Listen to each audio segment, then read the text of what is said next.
Mention house and every young child can draw one, be it like this or this. These images of house connote something we can understand immediately, whether we live in a house that looks like this, or this, or this, or even this.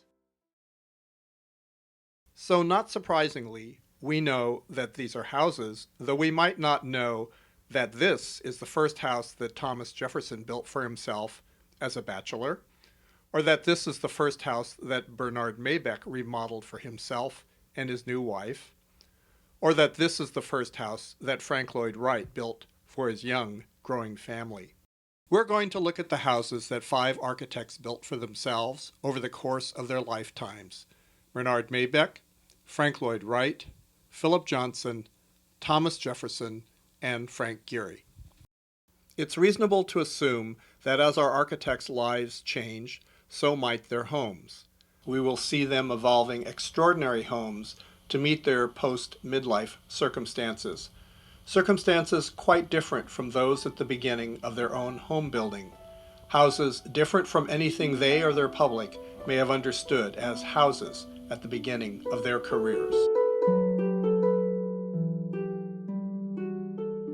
Bernard Maybeck was born in 1862 in Greenwich Village, New York City. He enrolled in the École des Beaux-Arts in Paris when he was 20 in 1882.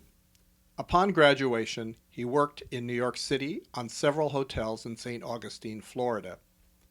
In 1889, he went to Kansas City seeking work, and there he met Annie White, whose brother knew and introduced Maybeck to San Francisco architect Willis Polk.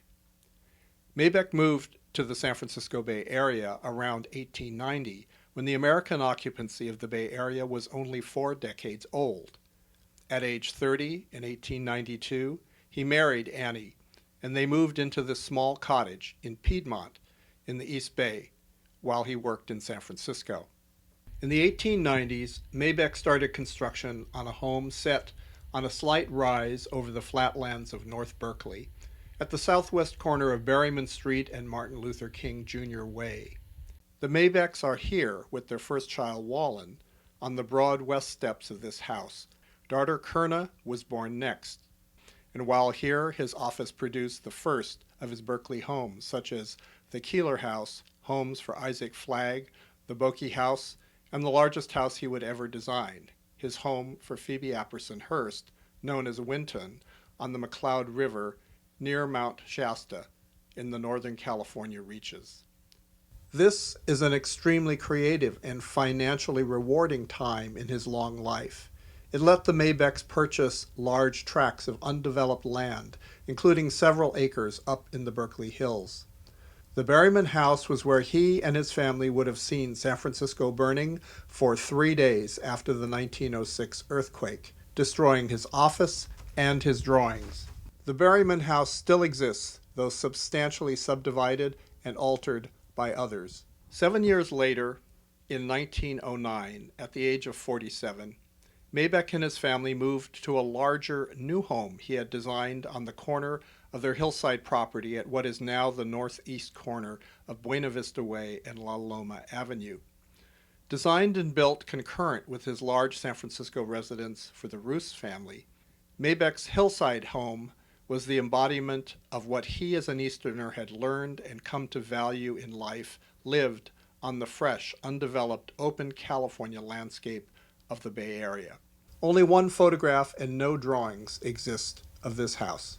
It is the house of a post-midlife architect who has come into his design skills with the means and experience for creating an adventure for a vibrant family on a California hillside. The singular house under a soft, wide-eaved gable of Berryman is here replaced by a house with many different interior spaces, each of their own size and volume, each with different orientations to the ground, the overall effect being that of a house that embraces and accepts a collection of diverse places and activities. During his occupancy of this house, Maybeck designed his finest work, including the Berkeley Christian Science Church, but by 1911 or so, Even though his San Francisco colleagues were furiously at work at large post-1906 earthquake commercial projects, Maybeck's practice slowed down. He went to work for Willis Polk as a draftsman, where he won an internal office design competition for the Palace of Fine Arts at the upcoming Pan-Pacific International Exposition in San Francisco, for which Polk was the executive architect. As Polk was too busy with other exposition projects, he gave the commission to Maybeck. The Palace of Fine Arts has gone on to become San Francisco's most romantic piece of public architecture. After living 14 years in the hillside house, the house burnt down in the 1923 North Berkeley firestorm, highly reminiscent of the later 1991 Oakland Hills firestorm. The family moved into a crowded small Berkeley apartment down in the flatlands, and then a remarkable event happened. Wallen Maybeck's wife, Jacquemina, wrote, "Wallen soon took his sleeping bag up the hill and laid it on the cement floor of what used to be his shop in the hillside house. The family rose to the occasion, and they came up with carpenters and built a room around him. This became the Pink Sack Studio." Maybeck was now 61 years old. The sack studio was clad on its exterior with burlap sacks dipped in a cement plaster mixture and shingled over wood framing. The burlap sack house is superb and highly unorthodox. Like many of his homes, the underside of its soffit was intricate, beautiful, and held a warm space for family and friends within. The walls, though basically rectilinear, bend and twist and are less about complexity and energy and more about rooting the house and this room into the intimacy of its landscape. The window here looks uphill, leaving the viewer with the understanding that the room is partly cut into the earth. The tall windows here open the room to the garden terrace.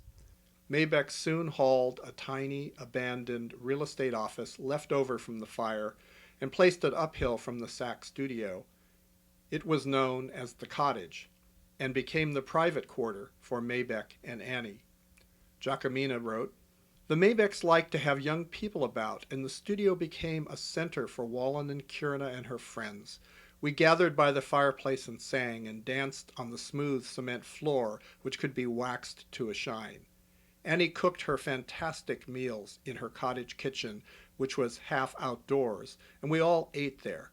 Life was no longer lived in a single overarching house, but lived on the hillside, in a landscape with vegetables, gardens, terraces, and a slowly evolving collection of small buildings. In time, nooks, stairs, sleeping rooms, and a small kitchen were added to the Sack studio. In 1933, Maybeck built a home for Wallen and Jacquemina across the garden from both the studio and the cottage. He built a home for Kierna and her husband on the other side of the studio. Maybeck was now 71 years old and partially retired. The individual buildings were not the architecture anymore, but a part of a larger landscape lived in by the family. The buildings were small and served the family, and the family's members and relationships and extended friendships and offspring were getting more complex than earlier. It was the Depression, and the vernacular, almost ramshackle character of the Maybeck compound stood in stark contrast to his work at that time at Principia College across the Mississippi River in Illinois from St. Louis, and the Anthony House in Los Angeles. Annie Maybeck's investments enabled them to sell parcels of their various land holdings to raise funds as needed. Annie died in 1956. Maybeck died a year later at age 95. Towards the end, he spent much of his time with Jacquemina in her home opposite the Sack studio. She noted, "He would sit in the west window and watch the colors across the bay. He would say, 'I go out there, and it's getting harder and harder to get back.' He did not like his old body. He wanted to be reborn and find Dottie and be a young architect again. 2 weeks before he died, he wanted to go home, and he moved back to the cottage." Today, the various hillside compound structures have been subdivided and are now owned separately as private dwellings.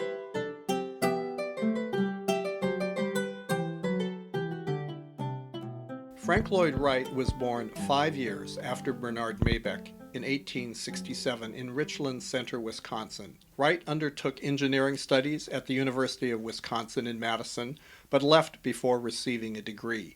He moved to Chicago. By 1888, at age 21, he was working for architect Louis Sullivan. He married Catherine Tobin in 1889 when he was 22 years old. They moved that year into a house he had designed for them in Oak Park, Illinois, financed by a loan from Sullivan. Their first child was born a year later.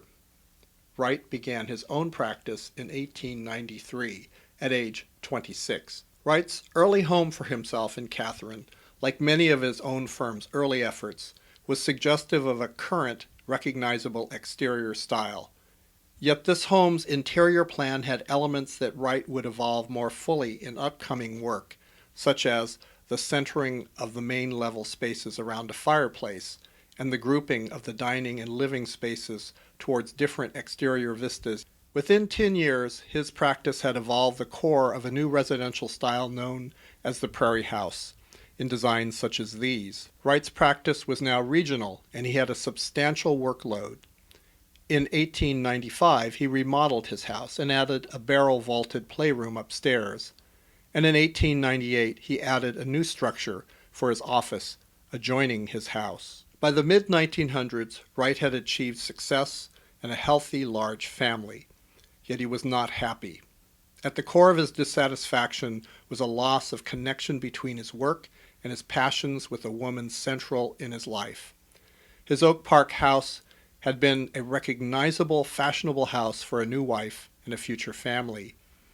In remodeling it, the house became a mashup that did not embody the dynamic order of his new prairie houses, such as the Cheney and Coonley houses. In a situation well known today but unusual during that time, Wright had fallen in love publicly with the wife of a client, Mamah Borthwith Cheney, a dynamic, smart, educated woman interested in a range of feminist political and cultural pursuits. At 42, in 1909, Wright was at a midlife turning point. Unable to obtain a divorce from Catherine, Wright left his office and moved to Europe with Mamah.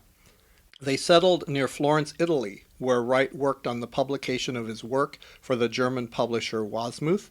Architectural historian Neil Levine noted that during this full-blown love affair set in the Italian countryside, Wright sketched a Florentine home for himself and Mamah. It was a house whose interior opened up to life that flowed out into the landscape and vice versa.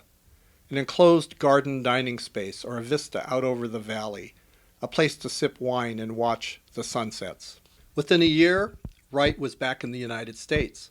In 1911, at age 44, he moved himself and Mamah to a new rural home in Spring Green, Wisconsin, that also included studio space for his practice. As he wrote in his autobiography, "I meant to live, if I could, an unconventional life. Yes, there was a house that hill might marry and live happily with ever after." This was Taliesin. Both Taliesin and his new work for Midway Gardens, an eating and drinking garden in Chicago, explored the issues that were sketched out in the Florence home. Here space threaded through inside rooms, into the outside, and back again. The exterior became actively defined by aspects of the interior volumes, yet the exterior spaces set up the interior spaces as well. In this midlife home, the house was no longer a single imposing structure. It was now an interior-exterior composition set atop a knoll.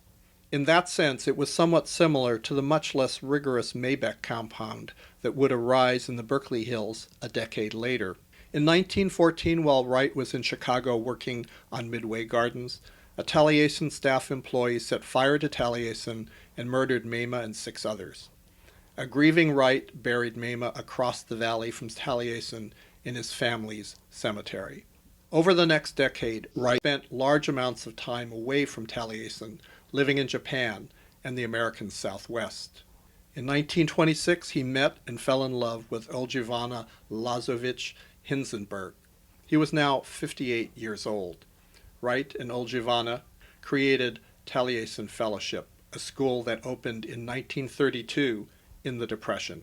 Students paid Wright to work in the Taliesin offices and work on the Taliesin farms and help in the upkeep and expansion of Taliesin itself. Taliesin grew as a diverse set of building complexes scattered over the Wisconsin hillside. Taliesin itself continued to be constantly remodeled and expanded. Its large living room became the formal social center for the fellowship. Its architectural office became the more intimate, private, senior design spaces for Wright and his inner circle. Taliesin also provided housing and dining for select inner circle fellows. As noted by Levine, during his earlier sojourns throughout the American Southwest, Wright had begun to sketch unbuilt projects based on a looser organizational geometry. At age 70, in 1937, he and Olgivanna created a second Taliesin in the desert of North Phoenix in Scottsdale. He was able to realize this geometry at Taliesin West, enabling more fluid yet more complex organizations than the rectilinear geometries of Taliesin. In Taliesin West, he was designing for a great flat landscape with distant mountains, a landscape where polyaxial geometries could hold forth. Taliesin West became the fellowship's home during the winters when Wisconsin was cold and under snow. Taliesin in Wisconsin became its summer home. And the car caravans between the two became the stuff of wonderful adventures told by several of the early fellowship members in their memoirs. The onset of the fellowship and his relationship with Olgivanna coincided with a new and major period in Wright's work that yielded Falling Water, the Johnson Wax buildings in Racine, Wisconsin, the Guggenheim Museum, and the Marin County Civic Center. At this same time, Maybeck was at work in his last major commissions, evocative of deep emotional states rooted in an older European vernacular architecture. Wright died at Taliesin West in 1959 at age 91. His body was taken by caravan to Taliesin, where he was buried per his wishes next to Mema. The fellowship and the architectural office continued for several decades, though Taliesin itself fell into serious disrepair as Taliesin West became the organization's primary home. In 1985, Olgivanna died. At her wishes, Wright's remains were exhumed and brought back to Taliesin West to be buried next to hers. The two Taliesins remain, each owned and maintained and operated by the Frank Lloyd Wright Foundation, and continue to house the Taliesin Fellowship.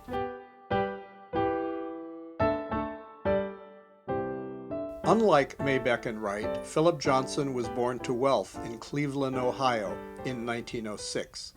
Like Maybeck and Wright, Johnson lived into his 90s. Johnson, like Wright, was adept at creating a cogent, evolving, lifelong national identity for himself, despite scandal. He graduated from Harvard in philosophy, but unlike Maybeck and Wright, Johnson did not become an architect until after a midlife crisis when he was almost 40 years old. At age 26 in 1932, he put together a seminal book and exhibition on modern architecture at the Museum of Modern Art in New York. Through his work, he encountered Frank Lloyd Wright, commencing a long, barbed, witty engagement with him on the nature of architecture. In his late 20s and early 30s, Johnson left his architectural interest and devoted himself to emerging political movements in the United States and Europe, including participation in the spectacle, energy, and charismatic power of Hitler's ascension in Germany. By the early 1940s, with Europe in war and the U.S. about to join in, Johnson's affiliations and hopes of the past decade were dashed, and now severe liabilities to his participation in the cultural events of his nation. At age 37, amid the collapse of his political aspirations, Johnson was confronting a major midlife crisis. Johnson executed an about-face and entered the Harvard Graduate School of Design to become an architect. Johnson built a house as a part of his Harvard coursework. Though studying with the school's recently relocated Bauhaus teachers, Walter Gropius and Marcel Breuer, Johnson's house was modeled on Mies van der Rohe's courtyard residential projects. Johnson's was an idealized statement of what a house should be. Though at the same time a single gay man, attended by a servant, Johnson's house expressed his choice of where he thought architecture was heading rather than how he might live in such a house.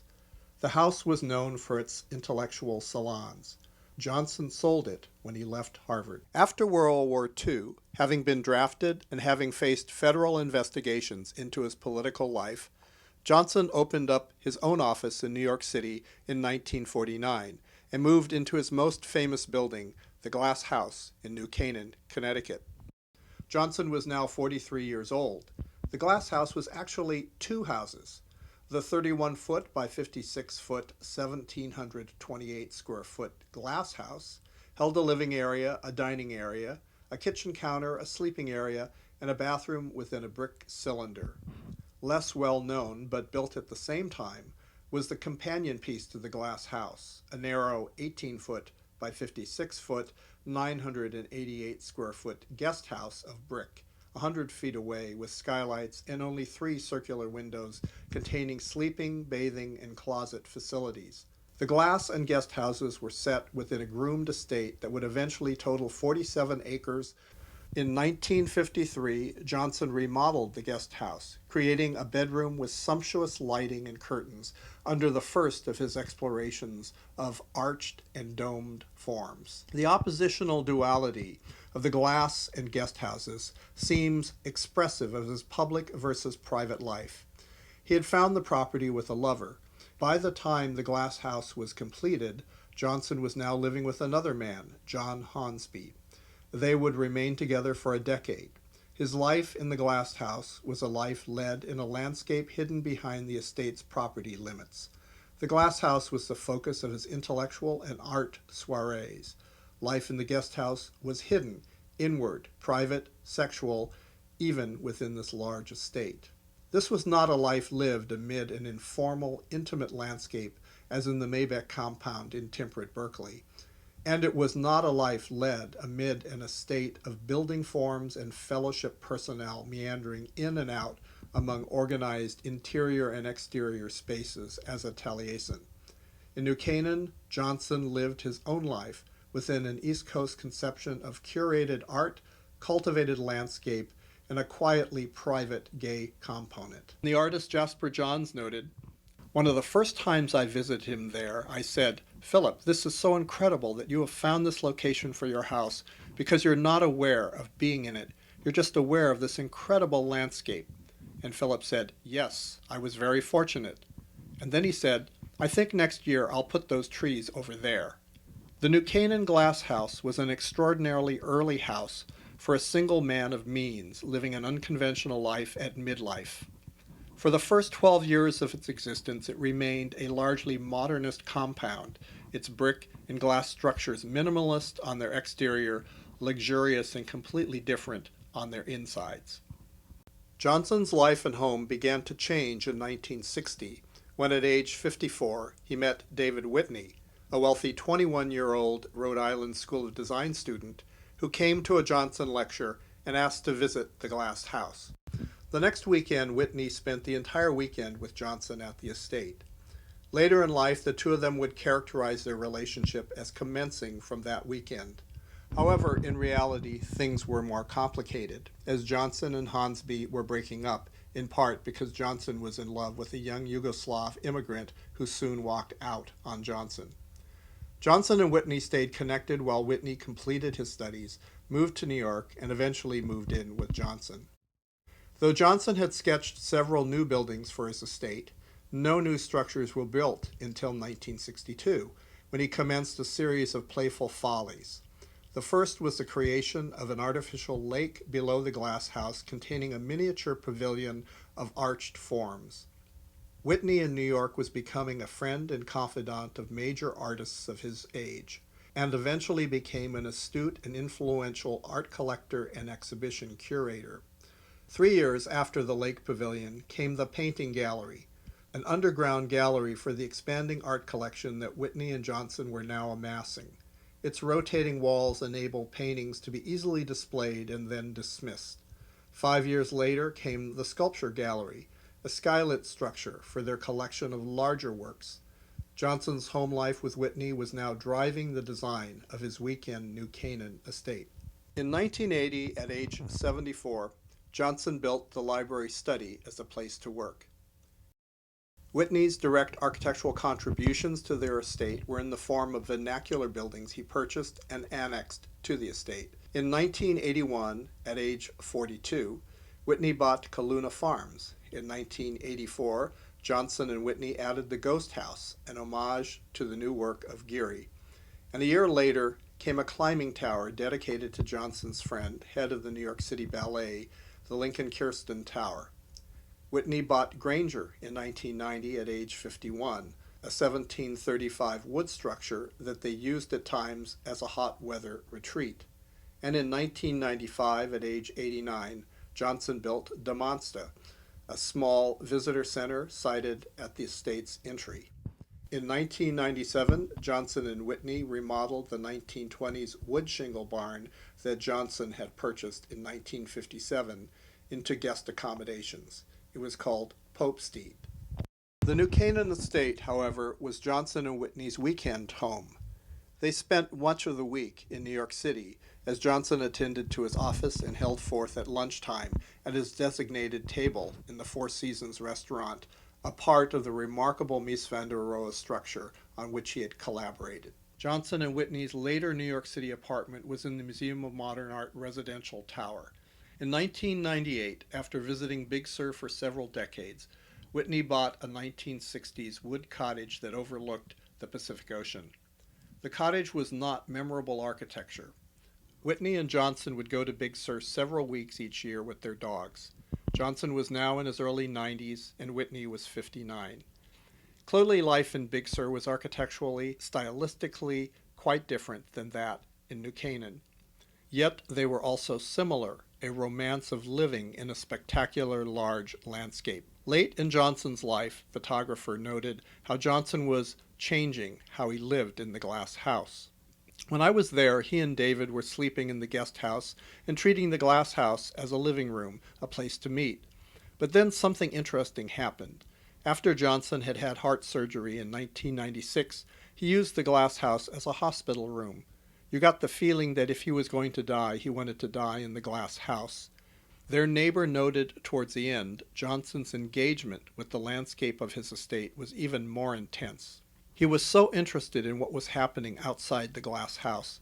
He'd be speaking to you, but it seems a little bit distracted, not because he had trouble concentrating, but because something was so fabulous outside, whether it was a specific type of bird or the way the light was affecting a certain type of tree. In 2005, Johnson died in his glass house at age 98. 6 months later, David Whitney died at age 66 of complications from lung cancer in a hospital in New York City. Upon their deaths, Johnson and Whitney's assets endowed their New Canaan estate as the Philip Johnson Glass House, a National Trust historic site, a conservancy for the preservation and interpretation of architecture, landscape, and art.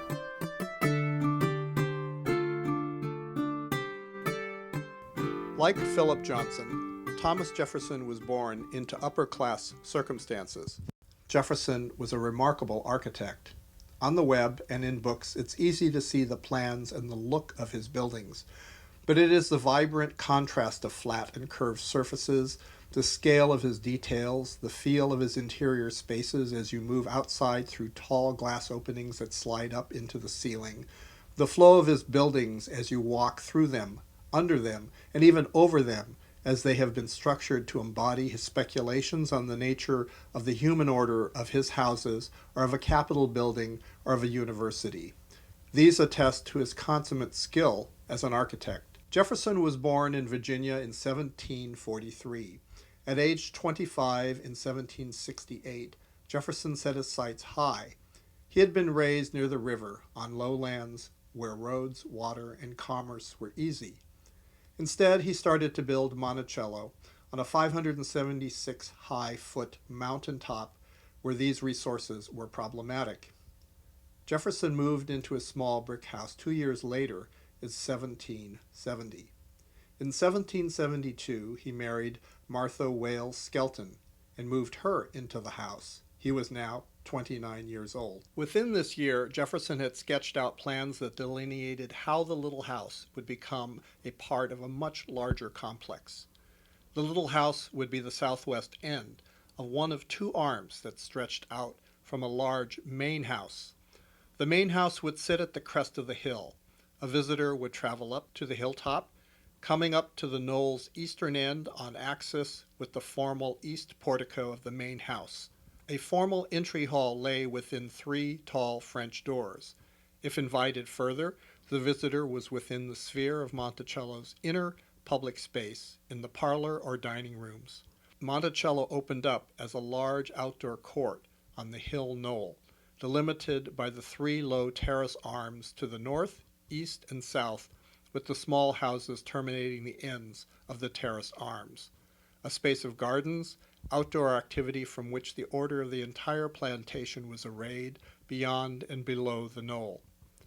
At the time of his marriage, all this was simply a dream, a long-range plan. In the next decade, Jefferson would go back and forth to Philadelphia writing the Declaration of Independence and become the governor of Virginia, fleeing Monticello in 1781 to avoid capture by British troops. In his first small house and in the partial construction of his first plan for Monticello, Jefferson was engaged in building his youthful conception of what his household should be. That conception included an entire below-grade plan tying together the buildings of Monticello and connecting them into the overall slave enterprise upon which the plantation was built. Beneath the main house, the two small houses and the terrace arms, were rooms and passageways to be cut into the hillside. There were extended kitchen services, a smokehouse, a brewery, horse stables, and storerooms. The north to south terraces covered a throughway by which these services were connected through stairs up into the main house. Jefferson clearly had a grand plan for his house that was tied to the economic life of its 5,000-acre plantation. From its eastern facade, the public front of Monticello was not unlike the country estates of other influential men of his time. But seen as a whole, Monticello was a model of a house for an organization of family, servants, and guests, an economy rooted in its lands. After giving birth to 6 children, Martha died, leaving Jefferson profoundly distraught. Monticello was in a state of perpetual construction, with the main house only partly finished and none of the side arms complete. At age 41, in 1784, as a widower with only a few surviving children, Jefferson left Monticello to live in Paris for 5 years, where he replaced Benjamin Franklin as America's minister to France. In that stay, he was accompanied by his oldest daughter, also named Martha, and by James Hemings, a slave inherited from his late wife's family, who was sired by his late wife Martha's father, and thus the half-brother of his late wife. Later, Jefferson was joined by his younger daughter Mary and her young traveling companion, slave Sally Hemings, the sister of James.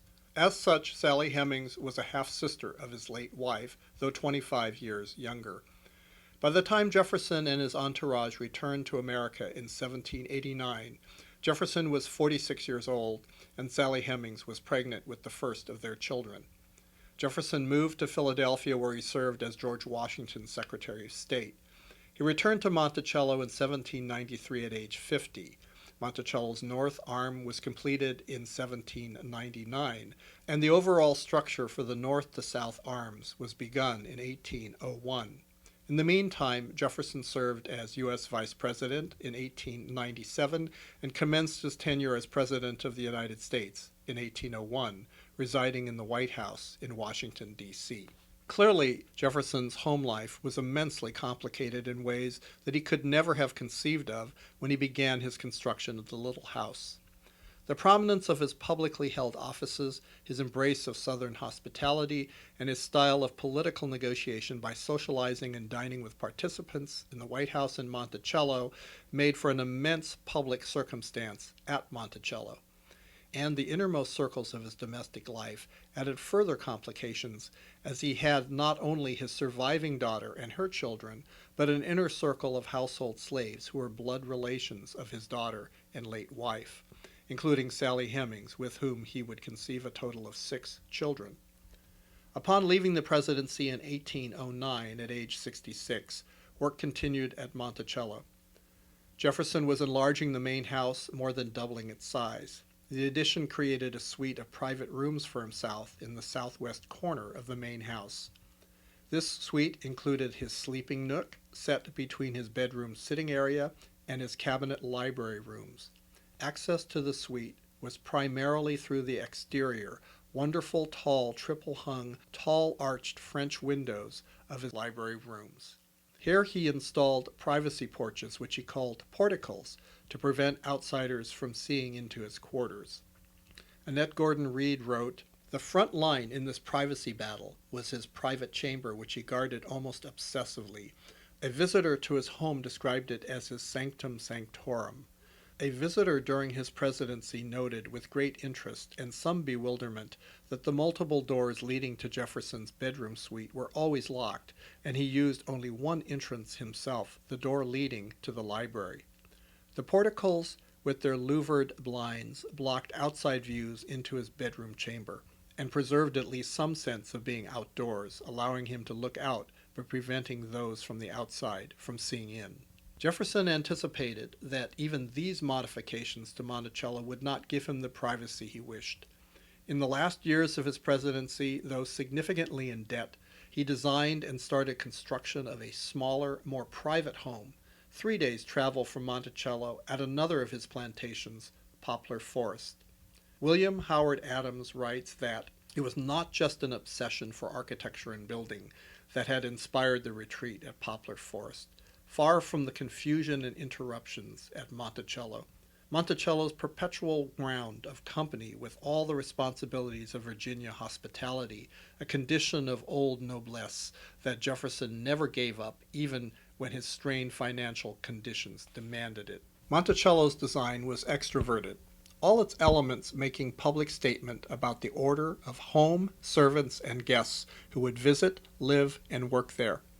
Monticello was a design developed when he was married to his wife, Martha, before his years of public service, before the evolution of his later family as centered on his only surviving daughter and his relationship to Sally Hemings.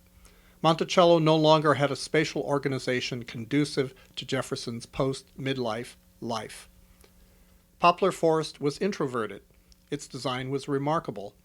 Restorers believe its overall landscape plan was encapsulated within a circular road, here amid this 4,819-acre plantation. The main part of the house was an octagon entered on its north uphill side with a single direct columned entry porch with a single front door. Through that door, a straight hall with small rooms to either side led to a windowless cubic room in the center of the home. A 20-foot by 20-foot by 20-foot space lit by a single long skylight.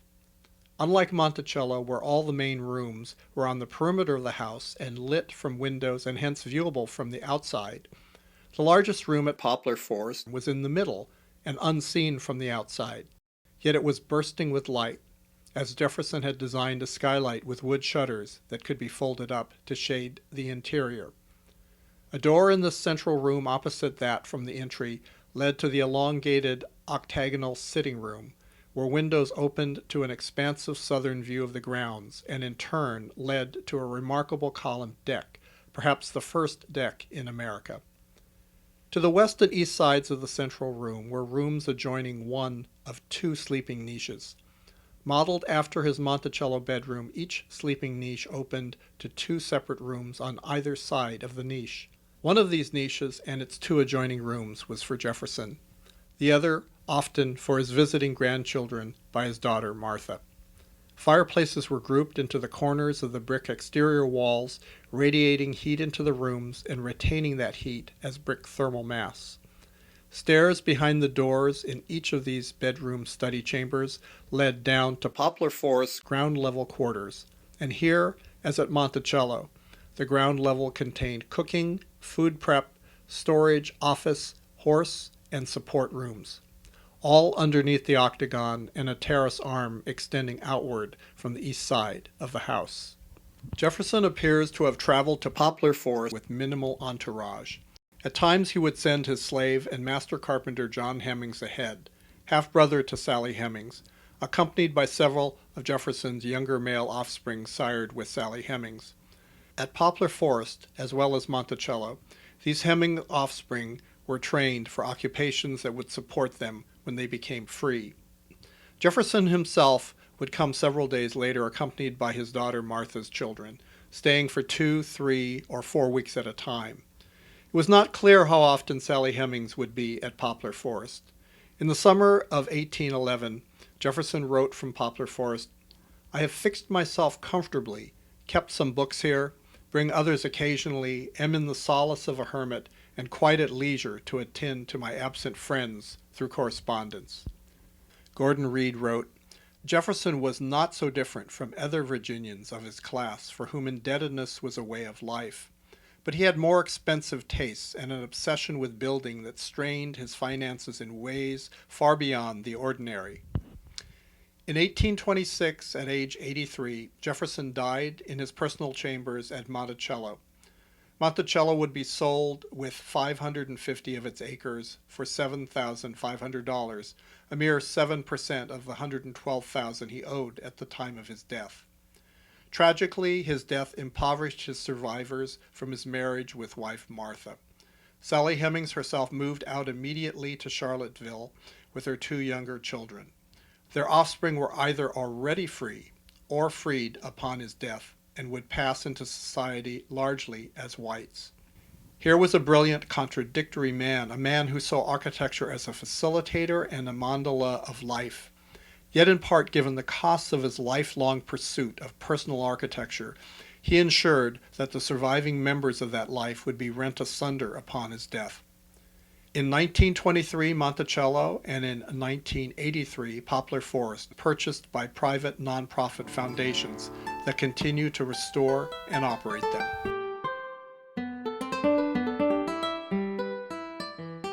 At present, architect Frank Gehry is very much alive. Looking at his homes might be a very dicey proposition if it weren't for the apparent transparency and depth of his personal remarks conveyed in frequent interviews. Gehry was born in Toronto in 1929. His family moved to New York City and then to Los Angeles, where he was in 1947 at 18 years old, without family wealth.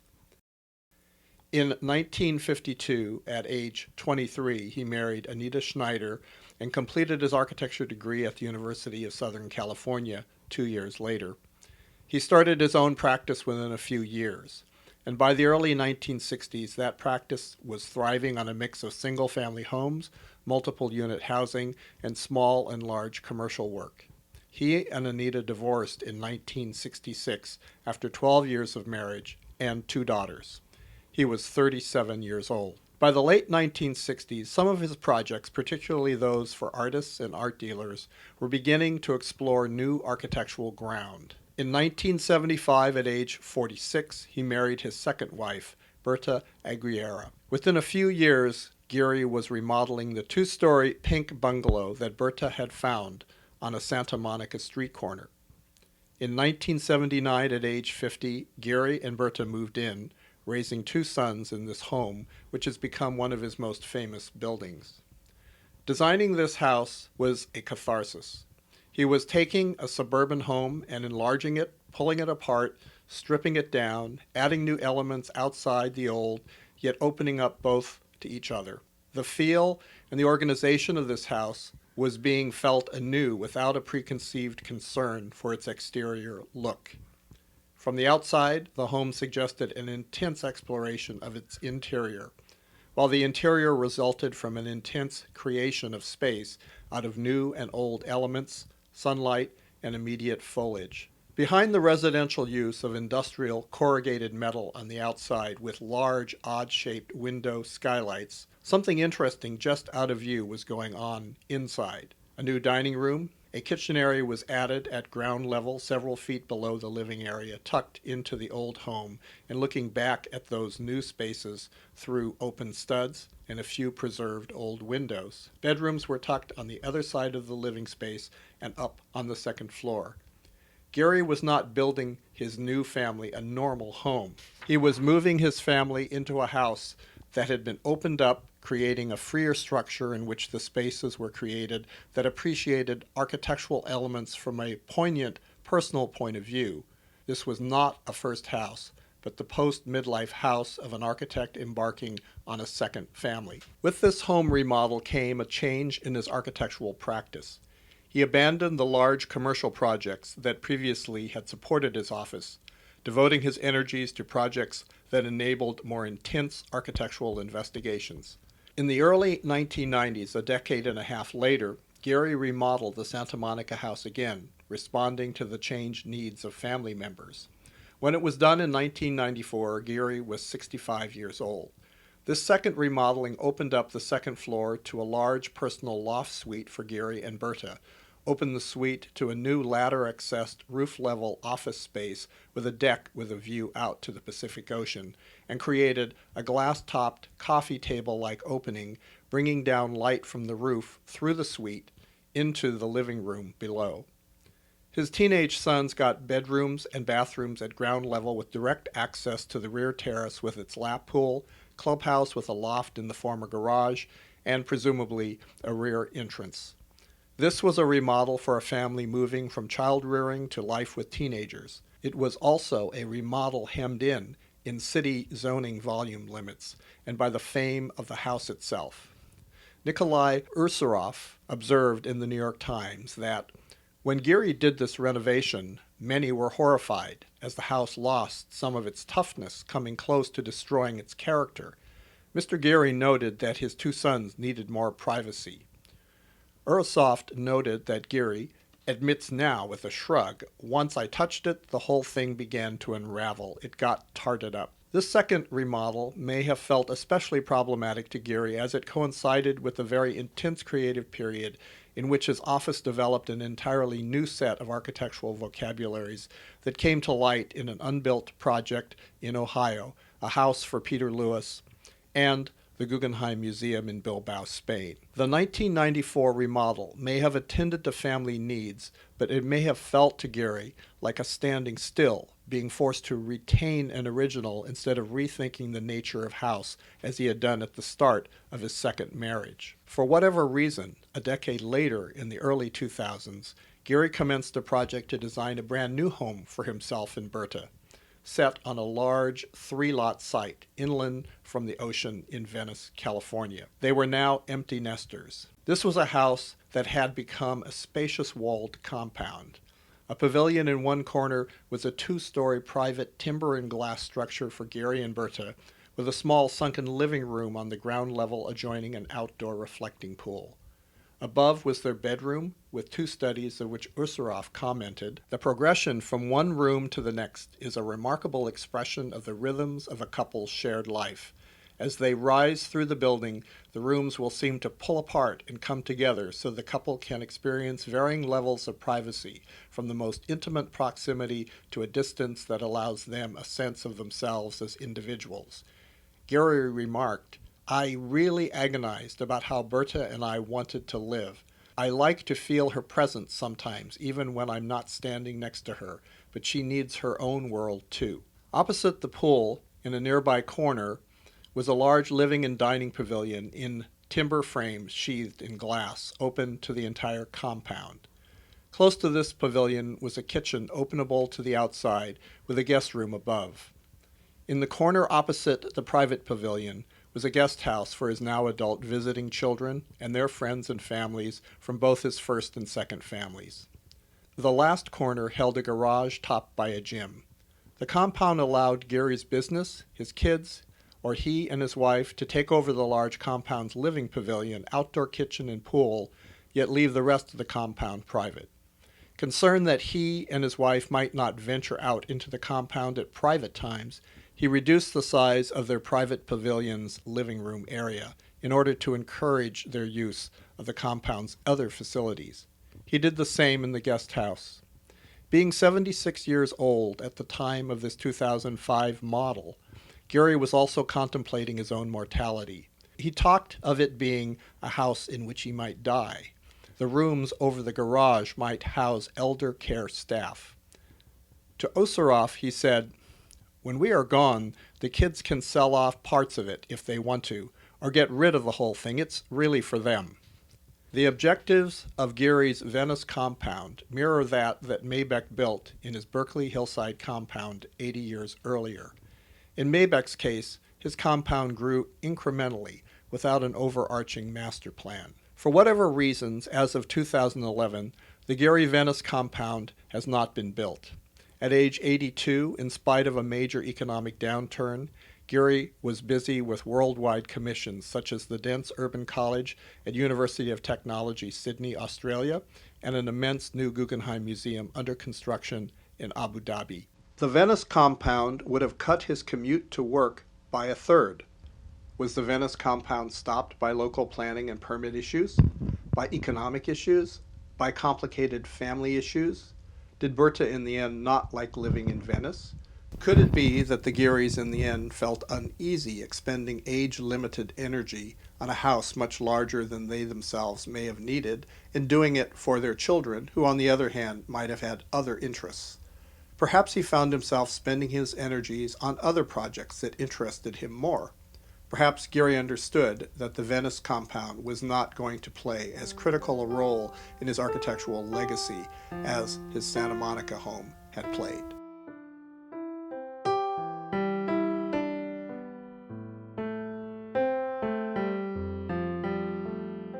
Looking over the lives lived by these 5 architects in their homes, some insights are in order. The early first homes largely emulate existing or earlier cherished models. The 5 architects will find their residential architectural voices later. But at the beginning, they are putting forth a first try, a guess as to what their future lives might be, embedded in a fantasy about what their life with another person would become. Philip Johnson and Thomas Jefferson imagined and started construction of ideal homes before they met the individuals with whom they would occupy those homes. Maybeck and Wright created their first homes right after marrying their spouses. Their first homes were the best they could afford, and they were valued for how they looked from the outside. Yet after moving in, their families and lives changed in unexpected ways. Marriages failed or grew to include others that were not in the equation earlier. Over time, the relationship these architects had with their spouses changed, matured, became unconventional, all while becoming better suited to the individuals concerned. Earlier, simpler notions of family life gave way to changed realities. In response, their homes changed. By midlife, roughly from their 30s through 40s, all of our architects faced family challenges. At 47, Maybeck, financially able, with a successful practice, finally built a house for himself that embodied his evolving architectural vocabulary, gifting his family with a generous romantic environment in which to grow. But that home burnt to the ground. So in his early 60s, he built his hillside compound, which opened up life for him and his wife and their now young adult children and their friends. At 45, Wright abandoned his first home and its family life in Oak Park and built the first Taliesin on a Wisconsin hillside, hoping to settle permanently, staking out a new family life with Mama and a renewed architectural practice. Though Philip Johnson had built first homes for himself in Cambridge at age 37 and the New Canaan Glass House at age 43, he did not find his partner until age 53. Thereafter, the glass house and brick houses were joined by a continuous creation of playful new buildings. Jefferson's first house was built before he met his wife, and in the first year of his marriage he produced a master plan, expanding their little home into the expansive complex of Monticello. In his 40s, Jefferson was a grieving widower who abandoned Monticello, commencing decades of national service that kept him out of full-time residence at Monticello. It was also a time in which he commenced a long-term secret relationship with Sally Hemings. Only in his mid-60s, upon leaving the presidency, did he return to live full-time at Monticello. He enlarged it, completed it. Yet he had also commenced and occupied his private retreat at Poplar Forest. Frank Gehry was in his late 40s when he entered his second marriage and built the Santa Monica house to house that marriage. In his 60s, he remodeled it, giving he and his wife more personal space and giving his teenage sons direct access to exterior space.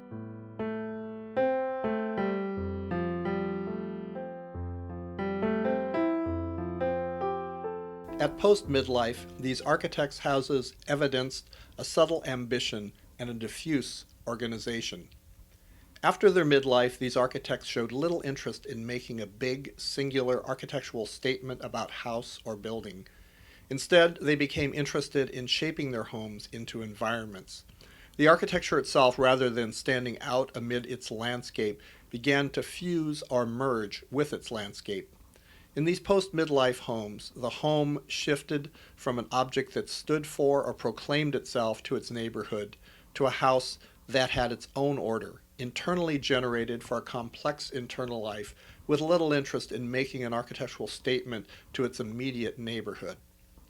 In the Maybeck hillside compound, his architecture faded into the background as garden and landscape and smaller nondescript structures came to the fore.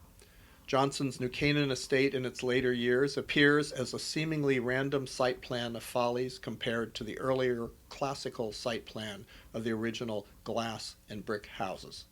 And Gehry's late proposal for his Venice compound would have sat behind a wall, a non-building garden to his neighbors. And for those architects who came to have more than one house in which to live, each of those homes were quite different from one another.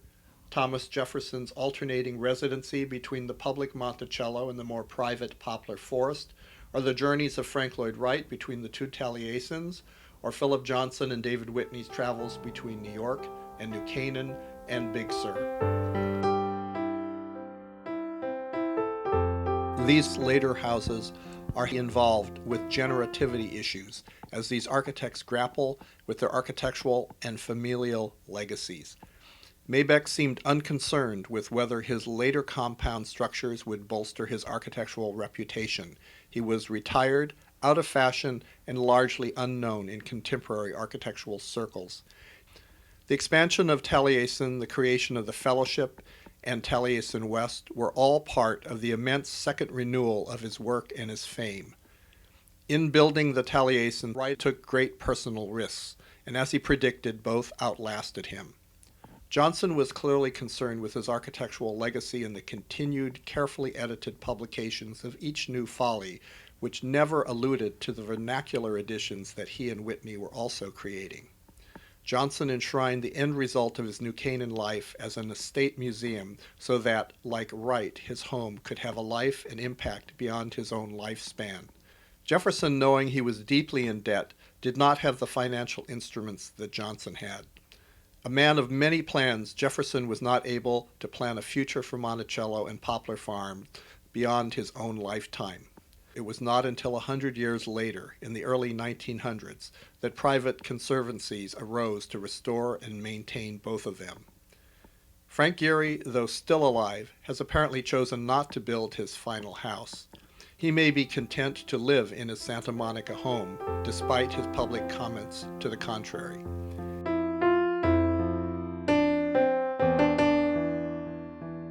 Architecture is a very intense endeavor. To design houses means that an architect has to work with and enjoy working with very personal, idiosyncratic issues within the intense intimacy of a family. Many architects do not like such work. Louis Kahn has been regarded by many as the singular mid-20th century American architect whose work and teachings had as profound an impact as Frank Lloyd Wright's. There is no public record of Kahn's own personal dwellings. When he spoke and wrote, he talked about the origins and yearnings of institutions that informed his largely public buildings in the early 1950s through the early 1970s. The Richards Medical Towers at the University of Pennsylvania, the Salk Center in La Jolla, California, the Indian Institute of Management in Ahmedabad, India, and the capital of Bangladesh at Dhaka. Kahn lived with his wife Esther, with whom he had a daughter. However, he conducted several clandestine affairs with women who worked with him. In particular, one of his early collaborators he had a second daughter with, and later, with another, he had a son. These relationships and offspring were kept secret by his staff so that at his death the children were not seen publicly and no obituary mentioned them. What little is known has come from the Academy Award-nominated documentary My Architect, made by his son Nathaniel Kahn, as a personal odyssey to understand his father, a man who died when Nathaniel was 11. In a poignant scene, Nathaniel gathers himself and his two half-sisters in the living room of a house designed by his father for another family. I always used to ask him, why didn't you design a house for us, Daddy? Right, You know? right. And once explained to me that he had this idea of a house with many, many mullions. And you'd look through those windows and you'd see a woman preparing a meal. It was a very romantic idea of what home was. And he could never build it for himself. I think his vision was just so different from the way his personal life really was, that there was no way he couldn't justify those two put things. them together at all. Kahn did not live his own life through an architectural search for the nature of what family was for himself. His own family lives required separation and concealment. Yet, unlike Jefferson or Johnson, Kahn may not have had the sense of financial entitlement to undertake such a pursuit. Yet, unlike Jefferson, Johnson, and Wright, he did not also have the personal fortitude to create an unorthodox yet workable family circumstance for himself and those around him through architectural and public interventions. He apparently preferred to avoid a tumultuous and possibly public redefinition of his own family life. The case of Louis Kahn points out that the 5 architects we have looked at chose to live their own lives with their own architecture. They clearly valued their own lives as much as that of their clients. They saw architecture as a means to enable their lives, a means to create environments in which they could live private lives deeply and profoundly. And they saw architecture as a means to reflect on the arc of their personal existence. They understood that as they evolved, so would their architecture. They embraced those changes as a celebration. These architects lived their lives through their architecture.